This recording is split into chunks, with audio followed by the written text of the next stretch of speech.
오늘 우리에게 허락하신 말씀은 룻기 1장입니다. 룻기 1장 1절부터 14절까지 우리 한 절씩 교독합니다. 제가 먼저 읽겠습니다.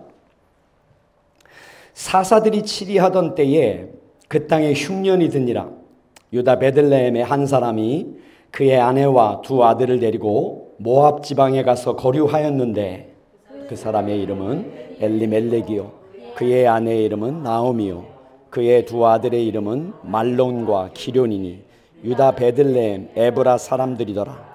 그들이 모압 지방에 들어가서 거기 살더니 나오미의 남편 엘리멜렉이 죽고 나오미와 그의 두 아들이 남았으며 모압 여자 중에서 그들의 아내를 맞이하였는데 하나의 이름은 오르바요 하나의 이름은 루시더라.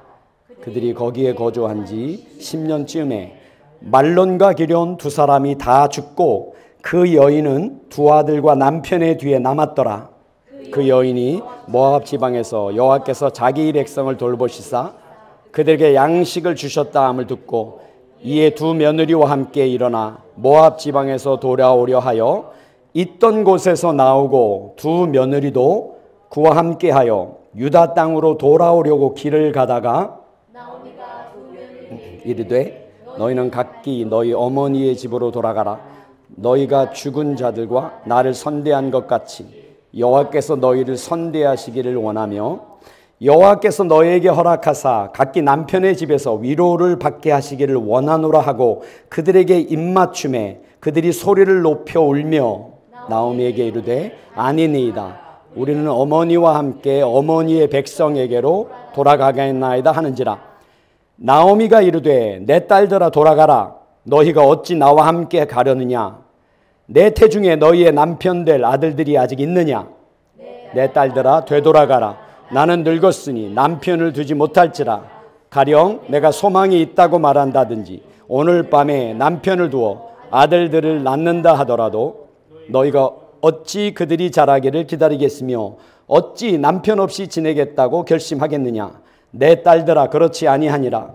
여호와의 손이 나를 치셨으므로 나는 너희로 말미암아 더욱 마음이 아프도다 하매 그들이 소리를 높여 다시 울더니 오르바는 그의 시몬이에게 입맞추되 룻은 그를 붙쫓았더라. 아멘. 구약 성경이 쓰여진 히브리 말은요 창조의 언어입니다. 하나님께서 창조하실 때 쓰셨던 하나의 언어. 바벨탑 사건에서 언어가 나누어지기 전에 있었던 하나의 언어가 히브리 말입니다. 히브리 말의 특징이 여러 가지가 있지만 언어마다의 특징이 있잖아요. 두 가지 특징을 제가 말씀드리고 싶은데요. 첫 번째는 이 히브리 성경, 이 구약 성경이요 접속사로 연결이 되어 있습니다. and, 영어로 and, 한국말로 그리고. 이게 바브인데요. 바브는 여섯 번째 알파벳이에요. 히브리어 알파벳. 바브의 뜻은 연결입니다. 못, 연결, 못. 이제 히브리 말은 상형 문자거든요. 그러니까 이제 어떤 물건의 모양을 쫓아서 알파벳을 만들었습니다. 그래서 의미가 이제 그런 의미가 있는데, 그래서 이제 사실은 어떤 문장을 쓸 때 그리고 하면은 좀 이렇게 우리는 그렇게 안 하잖아요. 근데 구약 성경은 다 그 의미가 뭐냐면요 연결이 되어 있다는 겁니다. 그리고 이게 바브로 시작하는 모든 접속사, 이 바브로 시작하는 접속사가요 이게 계속법. 그러니까 무슨 얘기냐면 사건이 일어난 다음에 바로 뒤이어서 그 사건이 일어났다 이런 의미예요. 그래서 구약 성경을 보면 거의 대부분 오늘 우리가 읽었던 룻기 1장도 마찬가지입니다. 거의 대부분 절이요 그리도로 계속 연결이 되어 있으니까 하나님께서 이 사건의 전개가 그렇게 이제 이루어지고 있다라고 이렇게 설명하는 겁니다. 두 번째 히브리 말의 특징은요 일반적으로 문장이 있잖아요 동사로 시작한다는 겁니다. 우리 한국말은 어떻습니까? 우리는 주어, 목적어, 동사로 이어져 있어요. 그렇죠? 그래서 이게 문화예요. 우리 한국 문화는 뭐냐면 누가 뭘 했느냐가 중요한 거예요. 누가 뭘 했냐보다도 누가 했냐 도대체. 이게 우리는 궁금한 거예요. 우리 문화에서는. 근데 성경 구약에서는요. 보통 동사가 먼저 나와요. 이게 행동을 강조하는 겁니다. 그만큼 행동이 중요하다는 거예요. 어떠한 생각과 어떤 말을 가지고 있어도요. 그 사람이 그것을 행동에 옮기느냐 안 옮기느냐. 이게 중요하다는 게 다른 말로 하면은요. 그래서 이게 두 가지 앞으로도 계속 반복하겠지만 이 두 가지를 여러분 기억하시면은 말씀을 이해하는데 엄청나게 도움이 됩니다. 그래서 창세기 1장 1절을 보면 태초에 하나님이 천지를 창조하시니라. 근데 히브리 말 성경의 1장 1절은요. 태초에 창조하시니라 이렇게 시작합니다. 하나님이 하늘과 땅을 이렇게 시작합니다. 그래서 오늘 룻기 1장 1절 사사들이 치리하던 때에 그 땅에 흉년이 드니라. 유다 베들레헴에 한 사람이 그의 아내와 두 아들을 데리고 모압 지방에 가서 거류하였는데, 자 먼저 사사시대가 되니라 이런 뜻입니다. 사사시대의 날들이니라. 근데 이게 아까 말씀드린 접속사로 시작합니다. 그러니까 여러분 사사시대 이 어떤 시대입니까? 사사시대가 여호수아를 통해 하나님이 이스라엘 백성으로 하여금 약속의 땅을 정복하게 하잖아요. 여호수아가 죽은 다음이 사사시대입니다. 사사시대의 여러분 특징을 뭐라고 얘기하는지 아세요? 사사기 마지막 장 21장 25절에 보면 그때에 이스라엘의 왕이 없으므로 사람이 각기 자기의 소견에 옳은 대로 행하였더라. 이게 사사기 마지막 장 마지막 절입니다. 그리고 나서 룻기가 시작이 되거든요. 사사들이 다스리죠. 사사들은 재판관이에요. 마지막 사사는 사무엘 선지자입니다. 우리가 잘 아는 사사들은 삼손도 있고요. 또 누가 있습니까? 기드온. 네. 처음 사사는 갈렙의 아우인 운니엘입니다. 이제 지금 자 그러면 사사 시대 때는 누가 왕입니까? 하나님이 왕이라는 겁니다, 여러분. 여호수아 때도 하나님이 전쟁을 이기게 하신 거예요. 여호수아가 한 건 뭐냐면 순종입니다. 하나님이 달려가라 그러면 아침까지 밤새도록이라도 달려간 겁니다. 밤새도록 군사를 이끌고 달려가면 싸움할 힘이 없잖아요. 근데 하나님을 순종해서 밤새도록 달려가면 하나님이 싸우기 시작합니다. 이스라엘 백성은 싸움터에 나가 서는 겁니다, 여러분. 그래서 계속 하나님은 여호수아에게 뭐라 그러냐면 두려워하지 말라. 놀라지 말라. 담대하라. 내가 너와 함께함이라. 예? 그래서 그 사사시대 때는 여호와 하나님이 왕이십니다. 예? 그래서 이제 이거를 자꾸 이스라엘 백성이 잊어버리죠. 그래서 하나님이 왕이 아니라 하나님의 토라의 말씀을 쫓아 살아가는 것이 아니라 자기 소견에 각기 옳은 대로 인간적인 생각으로 인본주의적인 생각으로 이게 좋겠구나 이게 보기에 좋구나 이렇게 행했다는 겁니다, 여러분. 그러니까 어떻게 됩니까? 하나님의 보호하심이 하나님이 함께 하시면 저절로 보호가 되는데 하나님이 함께 거할 수 없는 상황이 되는 겁니다. 하나님이 떠나니까 어떻게 됩니까? 이방 족속들이 들어와서 이스라엘을 압제하기 시작합니다. 10수년 18년, 20년. 그러니까 압제를 당한다는 의미는 뭡니까? 농사를 져가지고요. 이게 곡물 매년 바쳐야 되는 거예요. 너무 고통스럽잖아요. 그때 왜 우리가 이렇게 고통을 당하고 있느냐? 정신을 차리기 시작합니다. 그때 하나님이 사사를 일으킵니다. 이스라엘 백성이 우리가 하나님을 떠나서 이렇습니다. 하나님, 천부에 의지 없어서 돌아옵니다라고 하나님 앞에 호소할 때 하나님이 사사를 세웁니다. 사사는 재판관이라는 뜻입니다. 재판관. 그래서 사사를 통해서 하나님이 성령을 부으십니다. 사사에게. 그래서 전쟁을 싸워서 이기게 하세요. 그리고 전쟁을 싸워 이긴 다음엔 대적을 물리쳤으니까 이제 평강의 시대가 오잖아요. 그때는 사사가 뭐를 하느냐? 재판을 합니다. 하나님의 토라의 말씀을 가지고 백성을 가르치고 재판을 하는 겁니다. 그러니까 억울한 사람이 없어지는 거예요. 그 땅에. 공평하게 하나님의 마음을 가지고 하나님의 눈을 가지고 그 땅에 억울한 자들이 없어지니까 과부와 고아들이 돌봄을 얻으니까 그 땅이 축복을 받는 거잖아요. 하나님이 축복하시잖아요. 그러니까 너무 먹고 살기 너무 좋은 시대가 오는 거예요. 근데 다음 세대가 그걸 또 잊어버립니다. 그래서 또 하나님을 떠나요. 이게 사사시대잖아요. 이게 무려 400년이나 400여 년 동안 지속된 시대가 사사시대입니다. 그래서 사사들이 치리하던 때에 그렇게 시작을 하는 거예요. 이게 접속사, 아까 말씀드린 그 연결되는 접속사로 그렇게 시작을 합니다. 그러면서 그 땅에 흉년이 드니라.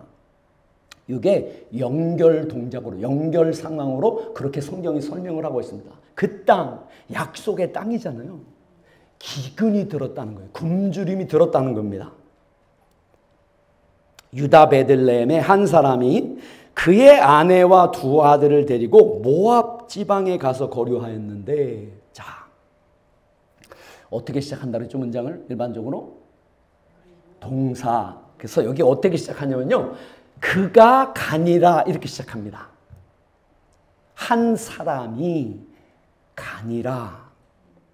자, 이게 연결 동작으로 돼 있어요. 기근이 들었습니다. 그 땅에. 이 사람이 생각할 것도 없이 자기의 소견에 좋은 대로 기근이 들었구나. 그러면 모압 평지로 가야 되겠다. 거기 가서 머물러야 되겠다라고 자기의 소견에 좋은 대로 그렇게 결정을 내렸다는 거예요. 그리고 그의 아내와 두 아들이 그리하더라. 이렇게 되어 있습니다. 자, 이 시대적인 배경을 이해하시겠죠? 2절에서 그 사람의 이름을 소개합니다. 그 사람의 이름은 엘리멜렉이요. 그의 아내의 이름은 나오미요. 그의 두 아들의 이름은 말론과 기련이니. 엘리멜렉은요, 나의 하나님이 왕이시다. 여러분, 이 이름에는요 신앙 고백이 담겨 있습니다. 엘리멜렉, 여러분, 엘리 라마 사박다니. 예수님이 십자가에서 하나님이요, 나의 하나님 어찌하여 나를 버리시나이까. 예수님이 십자가에서 우리 대신 우리 죄를 짊어지시고 하나님께 버림을 받는, 하나님과의 관계가 끊어지는 그 심판을 우리 대신 당하십니다. 진짜 하나님 앞에 버림당하시는 그 십자가에서 예수님이 고백한 게 엘리예요. 나의 하나님. 그래서 멜렉은 왕입니다. 나의 하나님은 왕이시다라는 신앙 고백을 가진 부모에게서 난 거예요. 엘리멜렉이. 그의 아내의 이름은 나오미요. 나의 기쁨이라는 뜻입니다. 그 두 아들의 이름은 말론과 기련이니. 자, 말론의 뜻은요, 병약입니다. 병이든 병약. 기련은요, 쇠약이에요. 쇠약인데 어디서 오는 쇠약이냐면요, 슬픔에서 오는 쇠약. 연모. 여러분, 누군가를 사모하고 사랑하는, 이게 뭐 옛날에 짝사랑이라 그래야 되나 이거요? 연모에서 오는 사랑이 있잖아요. 자, 그러니까 이게 지금 무슨 상황이에요? 엘리멜렉과 나오미는 그 부모의 신앙 고백이 있는 거예요. 나의 하나님이 왕이시다, 내 삶에. 이 신앙 고백이 있었던 거예요, 부모가. 나의 기쁨, 나오미. 그런데 자녀를 낳았는데요, 병약, 쇠약, 말론과 기련으로 이름을 짓습니다. 이게 무슨 소리예요? 그 삶 속에 하나님의 자녀잖아요. 이스라엘 백성이잖아요. 근데 이스라엘 백성들이 모두가 다 여호와 하나님이 왕이라는 것을 말씀을 떠나버리니까 어떻게 됐어요? 자기의 보기에 좋은 대로 살아가다 보니까 신앙의 껍질은 있어요. 지금까지 예배 드려오던 예배는 계속 지속되고 있는데 삶이 무너지고 있는 거예요. 지금요. 왜 내 삶이 이렇게 무너지고 있는가? 이런 상황 속에서 두 아들을 낳았는데 말론과 기련으로 그 이름을 지었다는 거예요.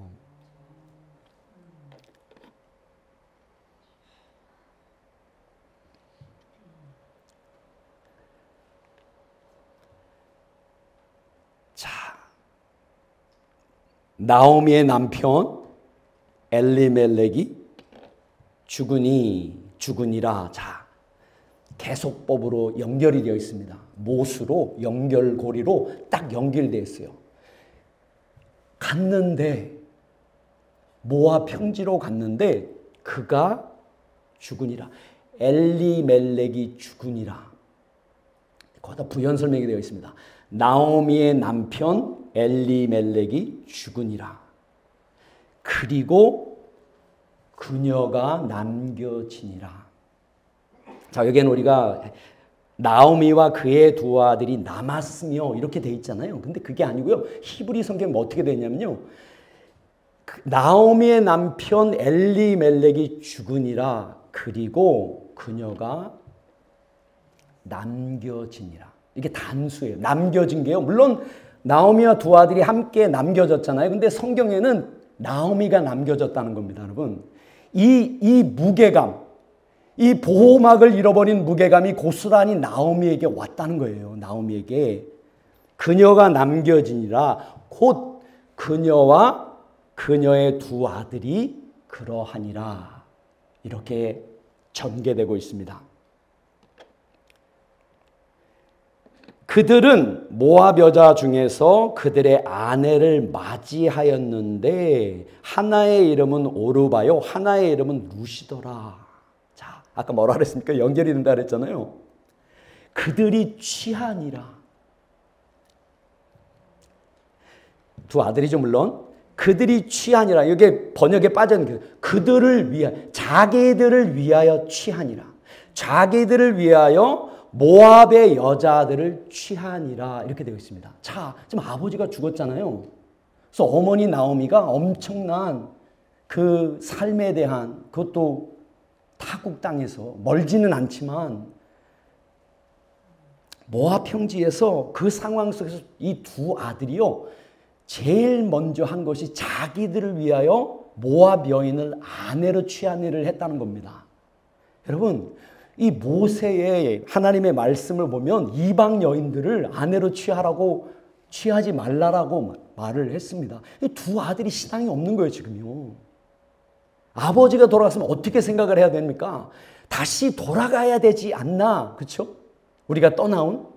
근데 여기에서 이 두 아들은 그 땅에 여인들과 모압 여자들과 결혼해서 그 땅에 정착해서 삶의 이 지금 아버지를 잃어버린 이 큰 어려움을 이겨보려고 그렇게 결정을 했다는 겁니다. 그런데 첫째의 이름은 오르바요, 둘째의 이름은 루시더라. 루세 이름의 뜻은 우정입니다. friendship. 그리고 그들이 거기에 거주한 지 10년쯤에, 자, 연결되어 있습니다. 그리고 그들이 거주하니라. 얼마쯤요? 10년쯤 거주하니라. 그리고 죽으니라. 이렇게 되어 있습니다.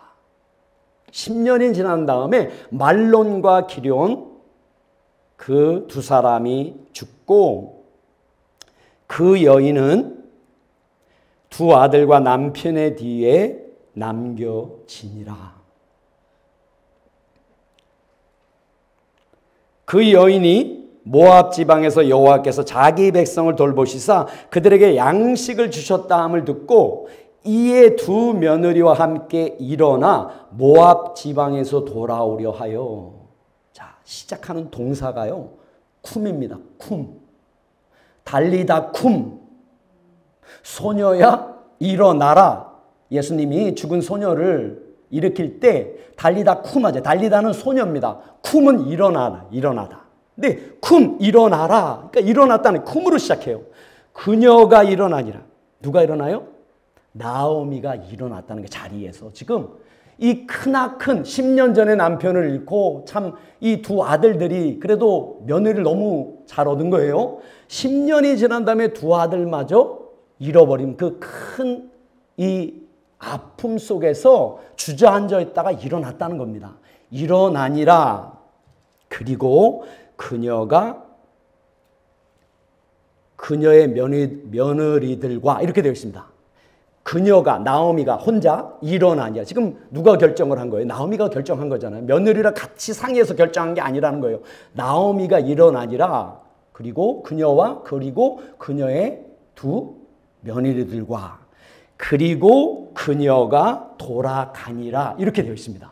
누가요? 나오미가 모압 평지로부터 돌아가니라. 이렇게 원문에는 그렇게 쓰여져 있습니다. 자, 지금 돌아가다 이게 슈브거든요. 슈브.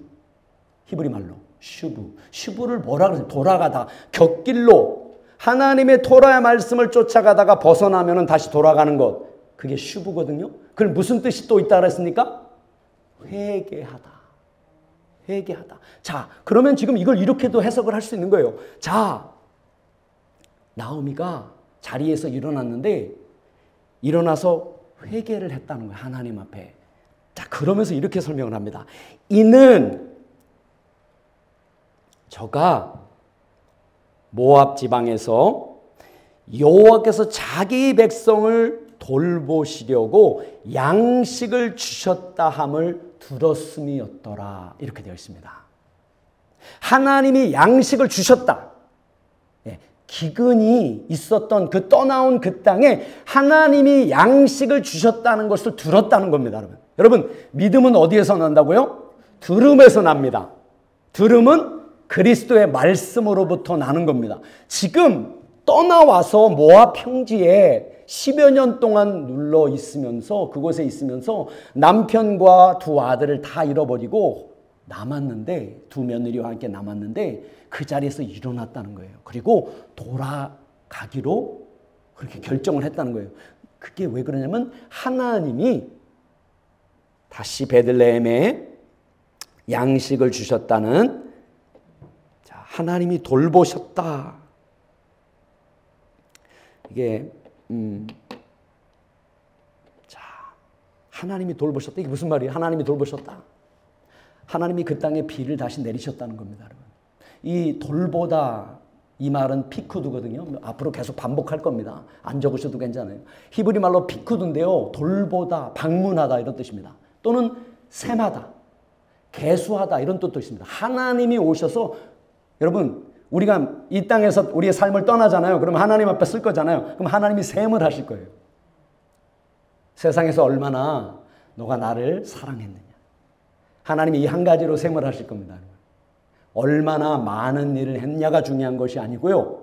얼마나 너가 나를 알고 나의 아들 예수 그리스도를 알고 그 사랑을 받고 얼마나 사랑의 사람으로 사랑의 능력으로 얼마나 빚어졌느냐.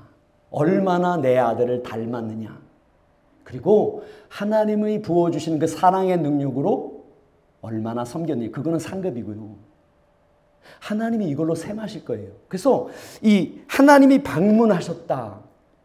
이게 돌보시다. 이게 여러 가지 뜻이 있는 그런 말이거든요. 그래서 하나님이 이스라엘 백성을 돌보셨다는 거예요. 그러니까 지금 10여 년 동안 떨어져 이게 기근이 들은 그 땅을 떠나온 그 사이에 이스라엘 백성들이 다시 하나님 앞에 돌아온 거예요. 하나님 우리를 좀 살려주십시오. 그러니까 하나님께서 하늘 문을 여시고 비를 내려주신 거예요. 그래서 지금 이제 다시 그 땅에 양식을 주셨다는 것을 모압 들판에서 듣고 있던 곳에서 나오고 두 며느리도 그와 함께하여 유다 땅으로 돌아오려고 길을 가다가 나오미가 두 며느리에게 이르되 너희는 각기 너희 어머니의 집으로 돌아가라.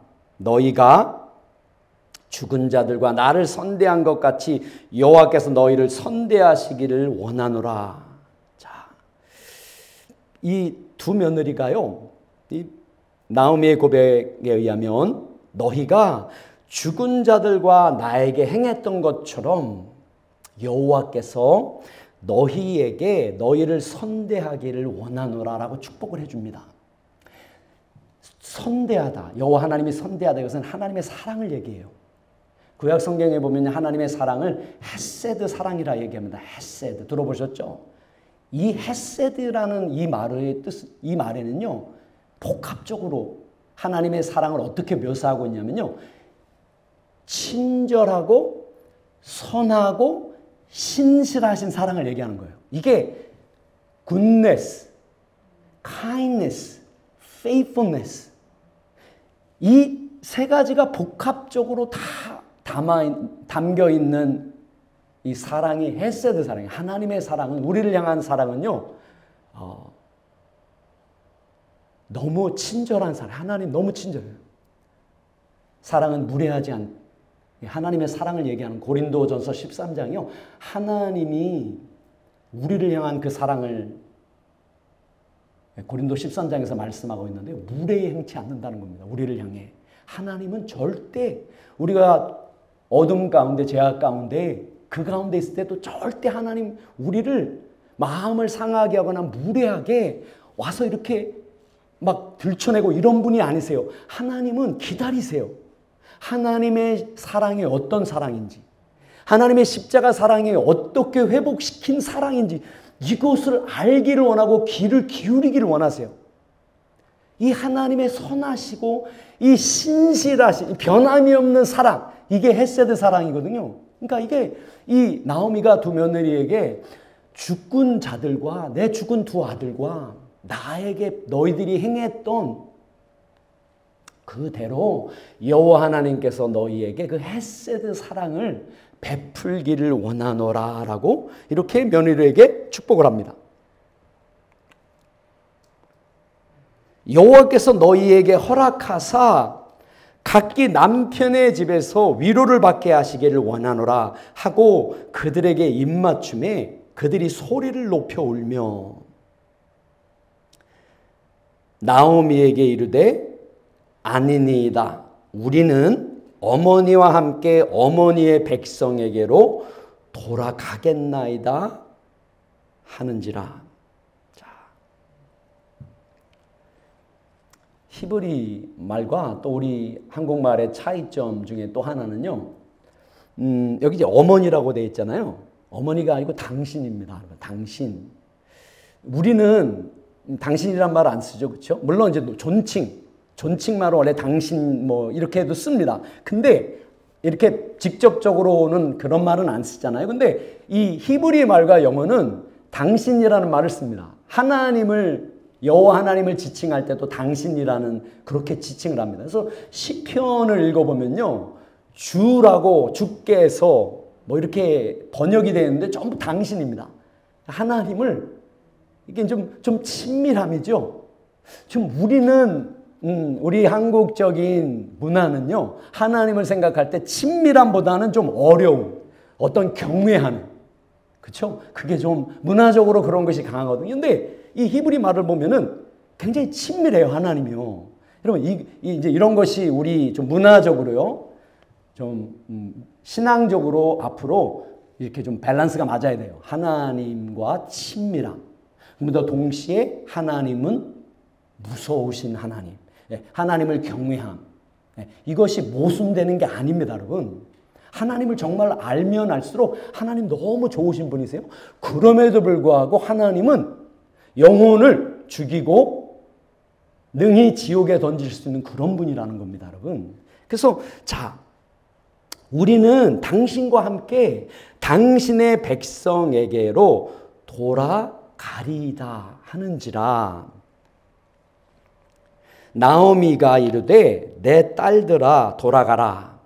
너희가 어찌 나와 함께 가려느냐? 내 태중에 너희의 남편 될 아들들이 아직 있느냐?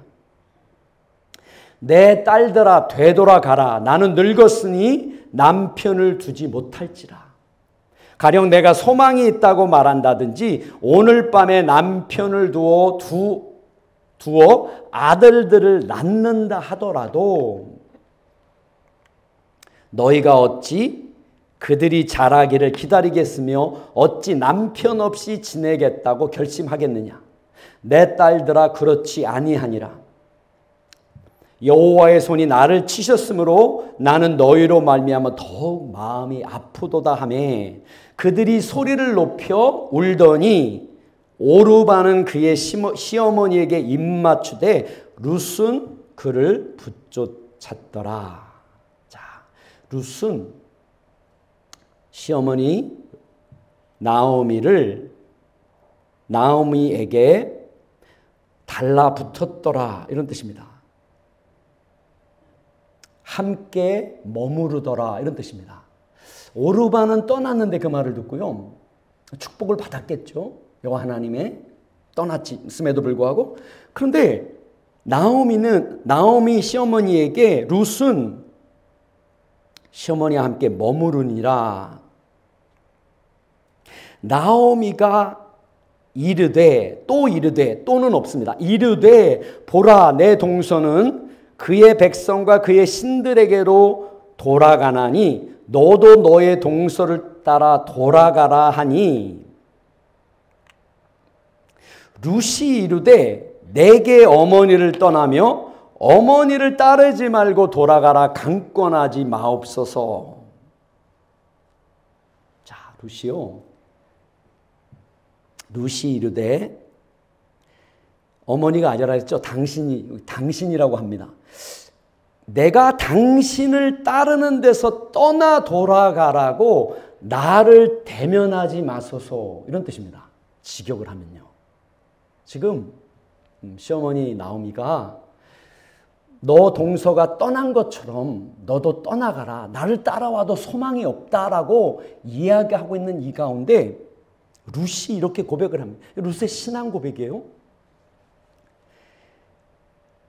어머니께서 가시는 곳에 나도 가고 어머니께서 머무시는 곳에서 나도 머물겠나이다. 어머니의 백성이 나의 백성이 되고 어머니의 하나님이 나의 하나님이 되시리니. 자, 어머니가 아니라 그랬죠. 당신. 이렇게 얘기를 합니다. 당신이 가는 곳에 내가 가고 당신이 밤을 지내는 곳에 내가 밤을 지내리니 당신의 백성이 나의 백성이요 당신의 하나님이 나의 하나님이시니다 하니라. 지금 룻이요 시어머니 나오미를 붙쫓는 것은요 어머니이기 때문에 시어머니이기 때문에 붙쫓으려고 하는 것이 아니라요 어쩌면 같은 여자로서 룻은 나오미를 그냥 사랑했던 것 같아요. 시어머니와 함께 하고 싶어서 붙쫓았다고 보다는요. 시어머니와 함께 해주고 싶어서 붙쫓은 것 같아요. 무슨 얘기인지 아시겠어요? 룻이 시어머니와 함께하고 누구와 함께하고 싶다 그런 얘기는 무슨 얘기예요? 나에게도 뭔가 있기 때문에 그렇죠? 그런 것이라면 이 룻이 지금 시어머니 나오미를 쫓아가도요 일단은 이게 지금 상황이 그렇죠? 더 나아질 건 없잖아요. 그냥 함께 해주고 싶었던 거예요. 이 룻의 이 고백이요. 이게요. 하나님이 우리를 향한 고백입니다, 여러분. 하나님이 우리를 향한 사랑은요, 우리와 함께 있으면 뭐를 얻을 수 있기 때문이 아니고요. 마치 룻이 시어머니 나오미를 바라볼 때 모든 것을 이 타국 땅에 와서 다 잃어버린 여인이 이제 다시 고향으로 돌아가려고 하는 그 여자, 그와 함께 해주고 싶은 그런 마음, 이 고백이 오늘 이 룻의 고백이거든요. 하나님도요, 우리가 비록 죄 가운데 넘어지고 그리고 더럽혀지고 그런 가운데 있을 때 하나님 우리를 치근히 여기신다는 겁니다. 그리고 그냥 우리와 함께 해주고 싶은 거예요. 이게 여러분 하나님의 사랑입니다.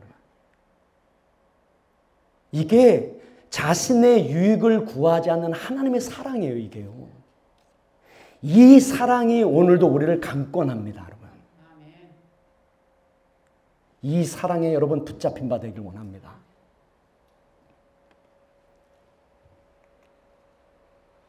어머니께서 죽으시는 곳에서 나도 죽어 거기 묻힐 것이라.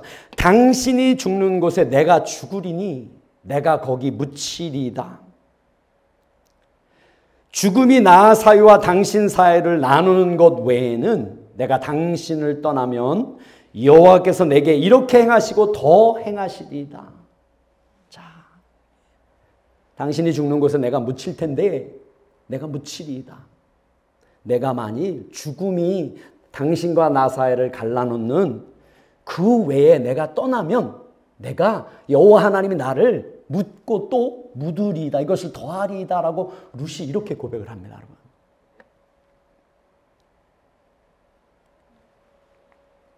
나오미가 룻이 자기와 함께 가기로 굳게 결심함을 보고 그에게 말하기를 그치니라.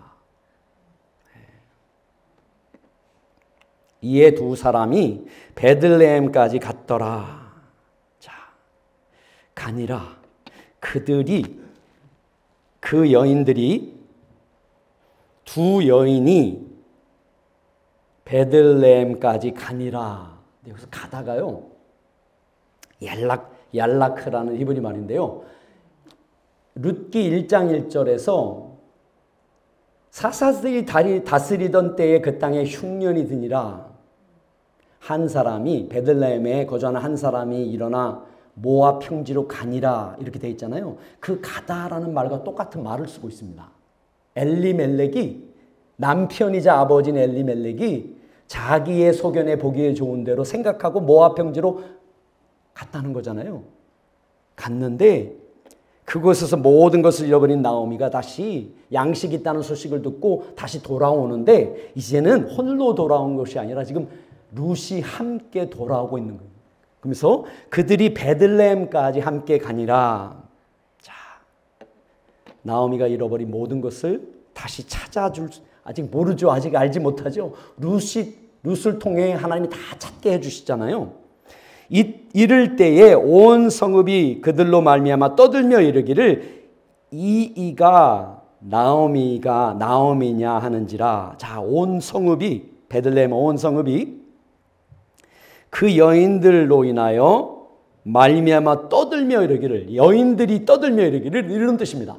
성중에 있는 베들레헴에 있는 여인들이 다 알잖아요. 나오미가 10여 년 전에 떠났던. 그래서 여자들이요, 이 소식을 들은 여자들이 다 소동한 거예요. 소동. 그리고 이가 나오미냐 하는지라. 나오미가 아니냐.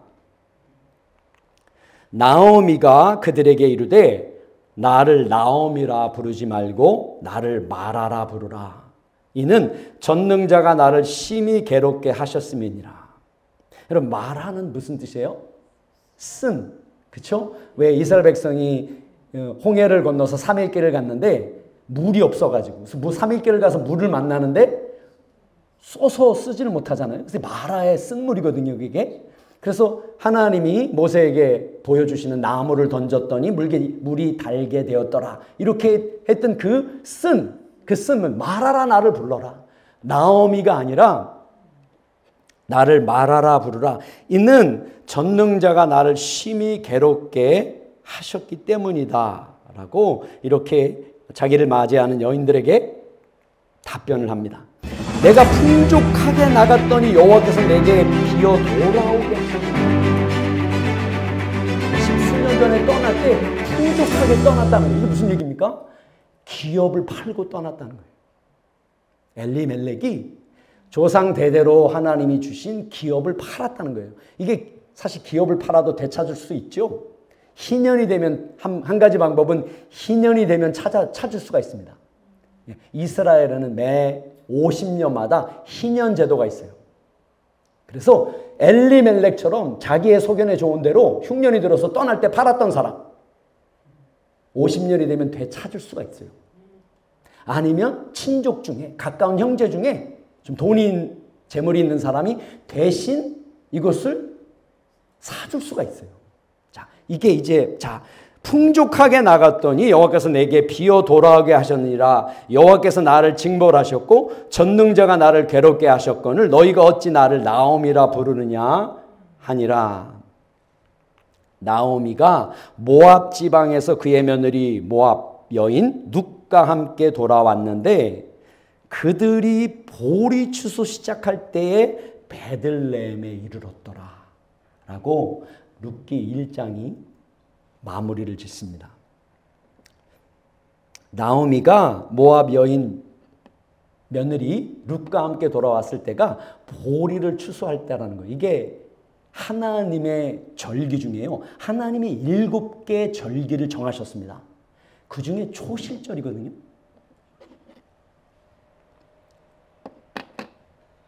자, 7개 절기가 어떤 절기냐면요. 봄, 여름, 가을 절기예요. 봄에 우리가 잘 아는 6월절. 6월절이요. 무슨 날이에요? 이스라엘 백성을 하나님이 애굽에서 출애굽시킨 날, 그날 밤이잖아요. 6월은 넘어가다. 하나님의 천사가 이 애굽의 장자를 치는 심판을 할 때 그 문인방과 문설주에 어린 양을 잡아 바른 그 이스라엘 그쵸? 이스라엘 족속의 집은 넘어갑니다. 그래서 6월절 심판이거든요. 6월절. 그래서 6월절을 지켜라. 이거는 첫째 달이에요. 이것을 첫째 달로 하나님이 정하십니다. 첫째 달 14일이에요. 근데 그 다음 날이 무교절이에요. 바로 그 다음 날이 7일 동안 너희는 너희 가운데 있는 누룩을 제할지니라. 모든 누룩을 제하는 절이 무교절이에요. 근데 이 무교절 첫날 다음 날이 어떤 날이에요? 초실절입니다. 아까 말씀드린 보리를 추수하는 처음 추수하는 단으로 묶는 절기가 초실절이에요. 이 초실절 날 돌아왔다는 거예요. 여러분 예수님이 돌아가신 6월절 만찬을 하신 다음에 십자가 죽으신 게 6월절입니다. 그렇죠. 어린 양 하나님의 어린 양 우리 모든 죄를 짊어지시고 죽으신 그리고 부활하신 날이 초실절 날이에요. 그때 나오미가 룻과 함께 돌아왔는데 보리를 추수하기 시작하는 그때였다는 거예요. 그래서 여름의 절기는 77절이 있고요. 이게 오순절이에요. 자, 이제 초실절부터 50번째 되는 날. 그날이 오순절이거든요. 77절 또는 맥추절. 그때는 밀을 추수하기 시작하는 때예요. 자, 보리와 밀은요. 겨울 작물이에요. 가을에 뿌립니다. 가을에 이른 비가 오면 우리 달력으로 하면 10월, 11월에 뿌려요. 그리고 이게 늦은 비가 3월, 4월에 오거든요. 그 늦은 비가 온 다음에 보리가 익어요. 그럼 보리를 먼저 추수하면 이게 초실절이에요. 그리고 오순절 50일이 지난 다음부터는 맥추절 밀을 거두기 시작하는 날. 그리고 가을 절기가 있어요. 나팔절, 대속제일, 장막절. 장막절은 다른 말로 수장절. 모든 과일과 모든 열매를 다 거둬들인 다음에 이제는 7일 동안 초막에 거해라. 초막에. 집에 거하지 말고 초막에. 이게 뭐예요? 너희가 애굽에서 나왔을 때 초막에 장막에 거했던 그때를 기억해라. 그리고 또 뭐예요? 이스라엘 백성으로 하여금 이 땅이 너희가 영원히 살 곳이 아니다. 너희에게는 영원히 하나님의 나라, 영원한 하나님의 나라가 있다. 이 땅에서는 너희가 잠시 머무르는 안개와 같은 그런 인생이다. 나그네와 같은 그런 존재다라는 것을 이스라엘 백성들에게 가르쳐 주려고 이 절기를 통해서 하나님의 절기를 통해서 구원과 이 부활하신 이 예수님의 이 구원의 역사와 오순절에 임하신 성령이 임하시고 다시 오시는 주님, 재림하시는 주님, 그리고 우리를 영원한 하나님의 나라로 맞아주시는 이 절기를요, 하나님이 7절기로 정하셨습니다. 이스라엘 백성 가운데. 그래서 이스라엘 백성에게는요, 출애굽기 34장에 보면 너희 모든 남자는, 자, 이게 화면을 보시면 돼요. 매년 3번씩 주 여호와 이스라엘의 하나님 앞에 보일지라 내가 열방을 내 앞에서 쫓아내고 내 지경을 넓히리니 내가 매년 3번씩 여호와 너의 하나님께 보이러 올 때에 아무 사람도 내 땅을 탐내어 엿보지 못하리라. 매년 3번씩, 모든 남자는 매년 3번씩 오라는 겁니다. 하나님 앞에. 봄, 여름, 가을에. 최소한 일주일에서 열흘씩 1년에 한 달은 하나님 앞에 나오라는 겁니다. 그러면 어떻게 해야겠다는 거예요? 너의 지경을 넓히며 너의 하나님께 보이러 올 때에 아무 사람도 내 땅을 탐내어 엿보지 못하리라. 하나님 이렇게 말씀하십니다. 남자들이 다 집을 비우고 그 성읍을 비우면 사람이 생각하기에는 대적이 와서 뺏을 수도 있는 거잖아요. 근데 그렇게 너희가 그렇게 올지라도 아무 사람도 내 땅을 탐내지 못하리라라고 하나님이 이렇게 말씀합니다. 엘리멜렉이 놓친 것이 바로 이것을 놓쳤다는 겁니다. 엘리멜렉이 살고 있던 사사시대 때 놓쳤던 게 이스라엘 백성이 기근이, 그 약속의 땅에서 심한 기근 가운데 기업을 팔고 모압 평지로 갈 이 자기의 보기에 좋은 대로 그때의 이스라엘 백성이 놓친 게 뭐냐? 이걸 놓쳤다는 거예요. 하나님이 하나님 앞에 나오라고 한. 그래서 이 출애굽기 34장 23절 24절에 보면요, 얼굴이 3번 나옵니다. 얼굴이라는 말이. 얼굴. 이스라엘의 하나님 앞에 보일지니라. 하나님 얼굴을 보이라. 이런 직역하면요. 네, 하나님 얼굴을 와서 봐라 이런 뜻이잖아요. 근데 이게 직역을 하잖아요. 보다, 이게 수동으로 쓰여서 수동. 보이라 이런 뜻이에요. 하나님의 얼굴은 목적어예요. 하나님의 얼굴을 보이라 이런 뜻이에요. 이게 좀 말이 안 맞잖아요. 하나님의 얼굴을, 모든 남자는 1년에 3번 와서 하나님의 얼굴을 보이라. 너희 얼굴에 하나님의 얼굴이 나타나게 하라 이런 뜻입니다. 여러분, 하나님의 와서 뭐 하라는 거예요? 지금 이 새 절기에 와서 하나님 뭘 하는 게, 이스라엘 백성으로 하여금 뭘 하는 거예요? 하나님의 말씀에 귀를 기울이라는 겁니다. 이방 백성들은 자기네들이 보기에 좋은 대로, 옳은 대로 상식에 기반해서 살아가지만 너희는 나의 말씀을 지키기만 하면 내가 너희를 돌보는 하나님이다. 이것을 언제 아느냐? 절기 때 올라와서 하나님의 말씀에 귀를 기울일 때 이것을 알게 된다는 겁니다. 하나님의 말씀에는 하나님의 성품이 담겨 있다 그랬죠? 하나님의 얼굴에 하나님의 성품이 나타납니다. 우리가 사람의 얼굴을 볼 때 눈을 본다 그랬잖아요. 그 사람의 눈에는 성품이 담겨 있는 것처럼 하나님의 말씀에는 하나님의 성품이 담겨 있습니다. 하나님의 약속이 담겨 있습니다. 그래서 하나님의 말씀에 귀를 기울이기만 하면 돌봄을 얻는다는 거예요. 이른 비와 늦은 비가 적당한 때에 하나님이 약속하신 그 땅, 하나님이 돌보시는 그 땅.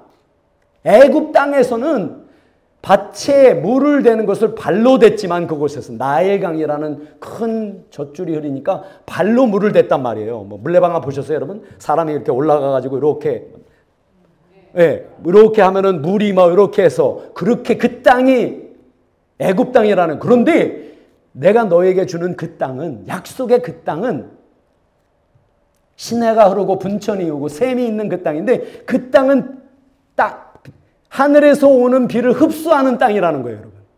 그 땅은 하늘에서 비가 내려야만 우물이 나는 그런 땅이라는 거예요. 그 땅에서는 하나님의 은혜로만 살아갈 수 있는 그런 땅이라는 겁니다. 근데 여러분, 세상 사람들은 어디를 찾습니까? 나일강, 애굽을 찾습니다. 왜요? 언제든지 편리하게 물을, 큰 강이 흐르니까. 근데 하나님은요, 우리를 그런 하나님이 약속하신 땅, 약속하신 삶은 그런 삶이 아닙니다. 하나님의 약속이 이루어지는 삶이에요. 하나님의 말씀이, 하나님이 어떤 분인지 귀를 기울이기만 하면, 그리고 그 하나님을 신뢰하면, 내 얼굴에 하나님의 영광이, 하나님의 성품이 묻어나기만 하면, 이게 그런 뜻이에요. 출애굽기 오늘 34장 23절에 내가 열방을 내 얼굴로부터 쫓아내겠다 이렇게 말씀합니다. 너의 얼굴에 나의 얼굴이 나타나면 너희 대적들을 너의 얼굴로부터 쫓아내겠다 하나님. 여러분 우리 힘으로 우리는 대적을 쫓으라고 부름받은 부름이 아니에요. 우리 얼굴에 하나님의 그 사랑, 하나님의 그 신실하심, 하나님을 바라보는 가운데 그 성품을 우리가 닮아갈 때요, 하나님이 대적을 쫓아내신다는 겁니다. 원수도 화목하게 한다는 거예요. 우리와 함께. 이게 하나님의 약속이고요. 이게 하나님이 하시는 일입니다, 여러분. 우리를 미워하는 사람과도 다시 화목하게 하겠다는 거예요. 우리 얼굴에 하나님의 성품이 나타날 때. 내 지경을 넓히리니 내가 매년 3번씩 여호와 너의 하나님의 얼굴을 보이러 올 때에 아무 사람도 내 땅을 탐내어 엿보지 못하리라. 여러분 하나님의 말씀에 귀를 기울이세요. 그러면서 이제 3번 이걸 놓쳤다 그랬잖아요. 엘리멜렉이 사사시대 때 이스라엘 백성이. 그러면서 이 출애굽기 34장 지금 읽은 그 전에 묻던 말씀, 어떤 말씀이 있냐면요, 21절 22절이거든요. 너는 엿새 동안 일하고 7째 날에는 쉴지니 밭갈 때나 거둘 때도 쉴지니라. 이게 하나님의 약속이에요. 안식일에 쉬는데요, 밭갈 때에도 거둘 때도 안식일이 되면 쉬라는 겁니다. 여러분 농사 져보신 적 있으세요? 단을 지금 다 걷어놨습니다. 근데 비가 올 수 있어요. 내일 안식일 날. 이 단을 걷어놨는데 이게 들판에 있습니다. 여러분 걷어놨는데 비가 오잖아요. 싹이 납니다. 여러분. 걷었는데 망할 수도 있어요. 근데 하나님 뭐라 그러냐면요, 거둘 때도 쉬라는 겁니다. 비록 비가 와서 그것을 망칠지라도 내가 너를 먹이는 것을 보라는 겁니다. 하나님께서. 내가 말한 이 안식일을 거룩하게 구별해 지켜라. 하나님을 삶의 우선순위로 하나님이 내 삶을 주관하시는 분입니다. 들판에 내가 지은 곡식, 양식이 아니라 하나님이 나를 먹이시는 분입니다. 이 고백이 있으면 안식일을 지킬 수가 있는 거잖아요. 근데 여러분 안식일에 대한 이 약속이요, 하나님 뭐라 그러시냐면요, 하나님이요 안식일에는 너뿐만 아니라 너의 자녀들도 쉬게 하라 이렇게 말씀하십니다. 너의 아들들과 딸뿐만 아니라 너의 집에 있는 짐승들도 쉬게 하라. 그리고 너의 성중에 거하는 나그네들도 쉬게 하라. 하나님이 이렇게 안식일에 대해 이렇게 말씀하십니다. 여러분 나는 쉬기는 쉬워요. 내 자녀들은 쉬게 할 수 있습니다. 안 그래요? 짐승들도 쉬게 할 수 있어요. 내 짐승이니까. 근데 내 성중에 거하는 나그네 종은 내가 부려먹을 수도 있는 거 아니에요? 종까지도 쉬게 하라는 게 하나님이요. 이게 하나님이요. 율법에는 하나님의 성품이 담겨 있습니다, 여러분. 이 하나님의 이 얼굴을 보러 오라는 거예요. 이 얼굴을. 이걸 놓쳤다는 거예요. 여러분 이걸 놓치면 안 돼요. 지금까지 놓쳤던 이것을, 자 그러면서 77절 곧 맥추의 초실절을 지키고, 그러니까 맥추절이에요. 새 말에는 수장절을 지키라. 이제 요 말씀 전에는 무교절을 지켜라. 이게 새 절기를 지켜라. 그러면서 하나님이요, 자 이 다음 절이에요. 이게 아까 매년 3번씩 지켜라. 그 다음 절에 이렇게 말씀합니다. 너는 내 제물의 피를 유교병과 함께 드리지 말며 유월절 제물을 아침까지 둘지 말지며. 자 하나님이 왜 하나님의 제물의 피를 유교병이 뭐라고요? 무교병이 뭐라고요? 무교병. 누룩이 들어있지 않은 빵. 유교병과 함께 드리지 말라. 누룩이 들어있는 것으로 내 희생의 제물에 함께 드리지 말라는 게 하나님이요. 하나님이, 하나님의 희생의 제물은 하나님이 구원을 이루시는 분이라 그랬죠. 거기에 우리의 어떤 것을 섞으려고 하지 말라는 거예요, 여러분. 우리가 하나님 앞에 한 주간 열심히 살았으면 하나님 앞에 떳떳이 나오려고 하지 말고요. 그렇게 못 살았을지라도 그냥 나오라는 거예요. 하나님 앞에 담대하게. 속지 말라는 거예요. 무교병. 여러분 이 예수님이 바리새인의 누룩을 조심하라. 외식이잖아요. 그때 12광주리 거두고 나는 그거를 예수님이 말씀하시나? 12광주리 먹고 남은 오병이어 기정하고 백성들이 그렇게 생각했거든요. 근데 예수님이 제자들에게 바리새인들의 누룩을 조심하라. 그게 바리새인들의 외식을 얘기하는 거잖아요. 막 행위는 막 엄청 막 열심히 있고 거룩하지만 그러나 그 마음에는 하나님을 사랑하는 마음이 없는 그 외식이 누룩이거든요. 자, 그래서 섞지 말라는 거예요. 유월절 제물을 아침까지 두지 말라. 유월절에는 뭘 먹어요? 양을 구워서 먹습니다. 아침까지 두지 말라는 거예요. 야, 유월절은 구원을 받은 날이잖아요. 맞아요? 이스라엘 백성을 애굽에서 구원했고 또 예수님이 유월절 양이 되셔서 우리를 구원했잖아요. 자, 예배 드릴 때 가장 중요한 게 뭐다? 하나님이 나를 구원하신 이 구원의 감격이 가장 중요한 거예요, 여러분. 먹고 마시는 거 너무 중요합니다.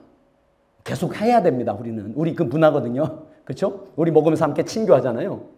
근데 그게 목적은 아니라는 거예요. 우리의 친교가 너무 귀합니다, 친교. 근데 먼저 있어야 되는 건 뭐냐면 하나님이 우리를 오늘도 사랑하시는 분이고 우리를 구원하신 분이다. 이 감격이 있어야 된다는 거예요. 그래서 이스라엘 백성에게 뭘 먹으려고 유월절 여기에 초점을 맞추지 말고 애굽에서 너희를 구원한 하나님의 구원. 내 토지 소산에 처음 익은 것을 가져다가 내 하나님 여호와의 전에 드릴지며 너는 염소 새끼를 그 어미의 젖으로 삼지 말지니라. 이게 얼마나 잔인한 거예요. 염소 새끼를 그 어미의 젖으로 삶아 먹었다는 겁니다, 여러분. 젖으로 삶잖아요. 그러면 연해요. 어린 새끼는 원래 연한데 그걸 젖으로 삶아버리면 이 뭐예요? 무슨 냄새? 누른내? 이런 것도 안 나요. 게다가 이렇게 잔인하게 했다는데 하나님이 이렇게 세밀하세요. 너희는 그렇게 하지 말라는 거예요. 그렇게 하지 마라. 이 어린 새끼 염소가 먹어야 될 젖이잖아요. 그리고 자라야 되잖아요. 어미 짐승이지만 그 사랑에 자라야 되잖아요. 근데 이 사람들이 이렇게 했다는 거예요. 그리고 피채 먹지 말라 이렇게 말씀하시잖아요. 피채 먹었다는 거예요. 사람들이 왜 피를 먹어요? 저도 이제 어릴 때 생각하면 시골에서 뭐 노루피 이런 거 마시거든요. 왜 그래요? 오래 살려고 하는 거예요. 피를 먹으면 뭐 건강이 뭐 될 것 같고. 근데 하나님이 말씀하신 게 뭐냐면 거기에 달려있지 않다는 거예요. 너희 생명이.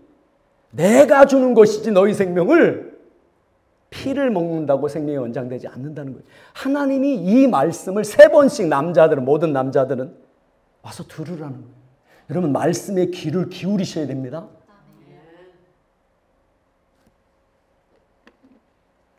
이 말씀만 하고 마치겠는데요. 내가 오늘날 신명기 11장입니다. 내가 오늘날 너희에게 명하는 나의 명령을 너희가 만일 청종하고 너희의 하나님 여호와를 사랑하여 마음을 다하고 성품을 다하여 섬기면 여호와께서 너희 땅에 이른비 늦은비를 적당한 때에 내리시리니 너희가 곡식과 포도주와 기름을 얻을 것이요 또 육축을 위하여 들에 풀이 나게 하시리니 내가 먹고 배부를 것이라.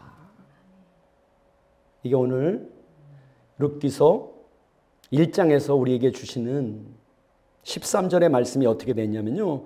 너희가 너희 하나님 여호와를 사랑하기 위하여 마음을 다하고 성품을 다하여 섬기기 위해 너희가 만일 청종하면 듣고 들으면 이런 뜻입니다. 여러분. 그렇게 하면 하나님께서 축복하겠다는 겁니다. 여러분 청종하라. 하나님의 말씀을 들어라. 오늘 이 시대를 살아가는 우리에게는요. 말씀을 들을 때 성령의 도우심을 얻어 말씀을 읽어라. 이런 뜻입니다. 여러분. 성령님의 도우심을 구하면서 말씀 앞에 서라. 이런 뜻입니다. 지금까지 한 2달 동안 하나님이 주시는 계속해서 우리에게 주시는 말씀이 그것이거든요. 또 여러분 한 주간 기억하셨어요? 성령님의 도우심을 여러분 구하셔야 됩니다. 성령님의 도우심으로 말씀이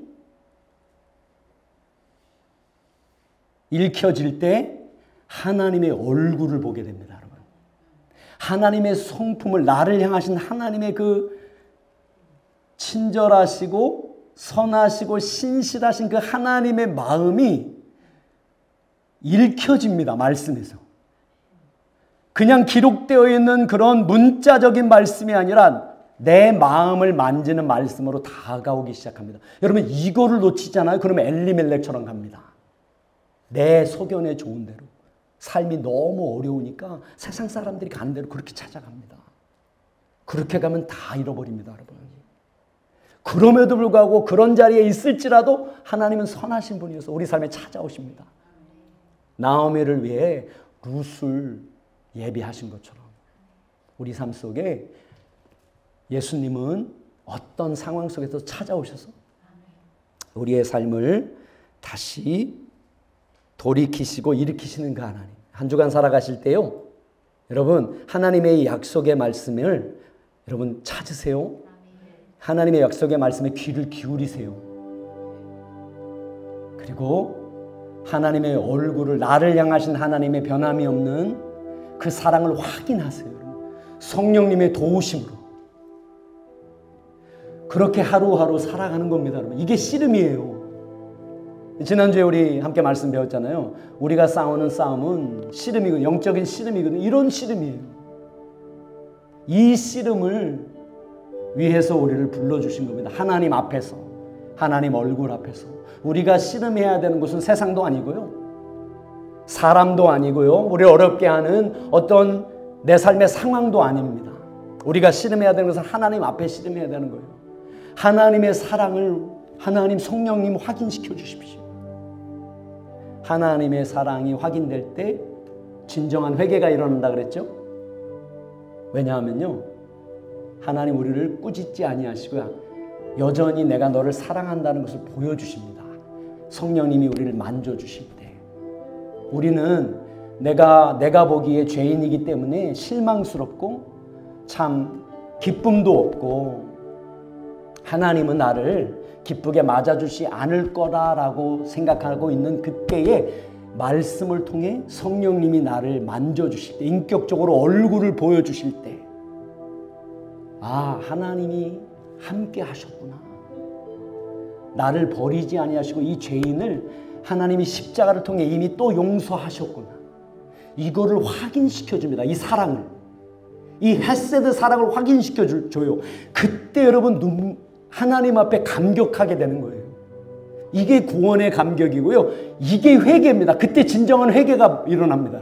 하나님, 죄를 이기는 회개의 능력이 그때 나타나는 거예요, 여러분.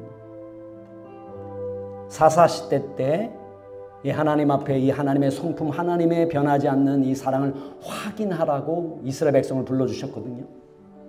그 자리를 놓쳐서 엘리멜렉이 자신의 생명 다 잃어버린 이 오늘 이 말씀을 통해서 홀로 남겨지게 된 이 나오미가 이제 다시 양식을 주셨다, 다시 비를 주셨다는 소식을 듣고 돌아가기로 작정했을 때 룻이 함께하며, 이제 우리가 룻기를 알지만 룻을 통해 남편이 팔았던 그 기업을 다시 되찾아줍니다. 그렇죠? 보아스를 통해 친족, 기업 물을 자. 예수 그리스도는 우리의 기업을 물러주시는 분입니다. 기업을 물러주시는, 우리가 빼앗겼던 이 땅에 하나님이 우리를 예배해 놓으신 그 모든 구원의 기쁨과 감격을 예수님이 우리에게 되찾아 주셨습니다. 그건 우리 것입니다. 한 주간 살아갈 때 그거 확인하셔야 됩니다. 여러분, 그거 확인해야 살아갈 맛이 나고 힘이 나는 거예요. 안 그래요? 그거를 확인하라고 우리를 예배로 모아주셨고요. 그렇죠? 또 우리가 이제 주중에 또 우리 한 분 한 분 세상에서 이제 살으셔야 되잖아요. 그 하나님이 함께 하십니다, 여러분.